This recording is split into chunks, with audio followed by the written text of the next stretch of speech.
Pemirsa, sebagai upaya penurunan emisi karbon untuk pemanfaatan energi terbarukan, Persatuan Insinyur Indonesia menggelar seminar nasional bersama para insinyur dan perusahaan yang ada di Kota Palembang.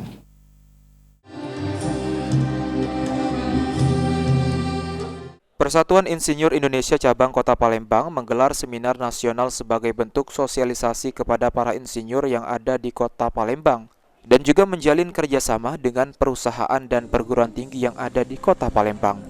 Profesor Erna Yuliwati, Ketua PII Kota Palembang mengatakan, pemanfaatan energi terbarukan sebagai upaya mendorong perusahaan mengurangi penggunaan emisi karbon ke energi terbarukan yang lebih ramah lingkungan, sebagai langkah awal mengurangi energi fosil yang saat ini semakin berkurang. Tetapi sudah makin menipis sehingga membuat kita harus kemudian lebih memikirkan apa sebagai pengganti daripada energi fosil yang cadangannya sudah sangat menipis tersebut. Dan di sini adalah utamanya adalah low carbon yang memang digalakkan saat ini, dan dekarbonisasi untuk proses-proses dari seluruh kegiatan-kegiatan perusahaan-perusahaan yang ada, sehingga dengan konsep kita mengusung menjadi salah satu tujuan atau target, yaitu dari SDGs yang ada. Sementara itu, Profesor Agus Taufik Mulyodo, Ketua Komite Jalan PKS PII mengatakan, melalui seminar yang diselenggarakan para insinyur harus memiliki kompetensi etika profesi, sehingga tidak terjadi malpraktik yang dilakukan para insinyur. Selain itu, profesi insinyur berperan penting untuk mengurangi penggunaan emisi. Ada upaya bagaimana peran insinyur itu melakukan pengurangan emisi menuju emisi nol. Emisi nol itu endingnya, tapi upayanya adalah meminimalisasi.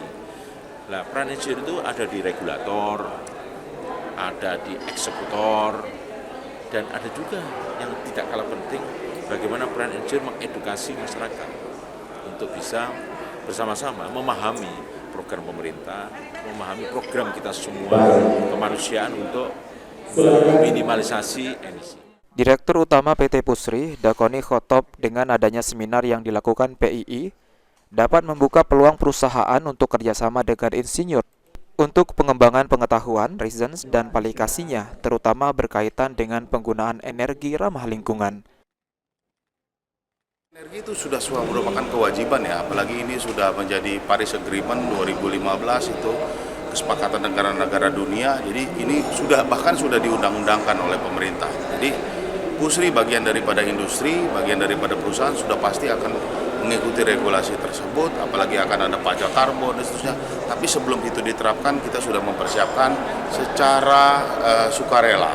Di antaranya kita menggunakan electric vehicle, misalnya energi matahari, solar, kemudian juga pemanfaatan biomas, dan juga efisiensi pabrik untuk menurunkan penggunaan energi. Eki Saputra, PAL TV.